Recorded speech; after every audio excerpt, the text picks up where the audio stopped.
शुभेच्छा देतो।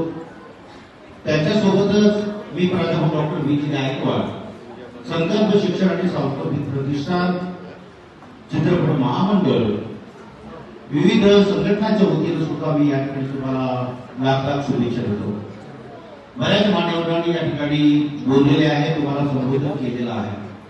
हे करत असताना एक गोष्ट या ठिकाणी सर्वात महत्वाची आहे की आपण हा महिन्यातून का साजरा करतो, ही सर्वात महत्वाची गोष्ट तुमच्या आणि माझ्यापुढे आहे।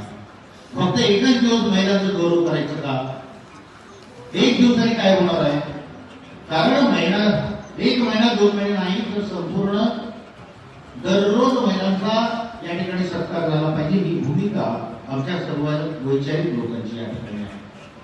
कारण मुलगी आहे, मुलीचं कौतुक केलं पाहिजे, आई आहे, आईचं कौतुक केलं पाहिजे, बायको आहे, अर्धाकिणी आपण त्याला म्हणतो, पुराणी का म्हणत नाही, ती आजी आहे का?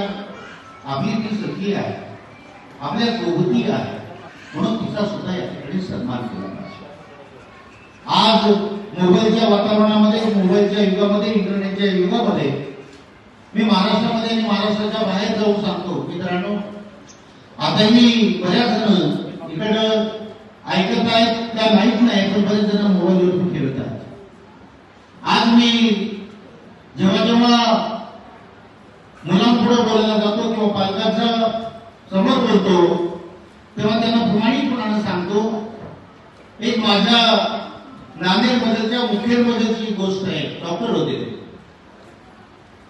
आणि त्या डॉक्टरने त्याच्या मुलीला डॉक्टर केला आणि विदेशामध्ये पाठवलं।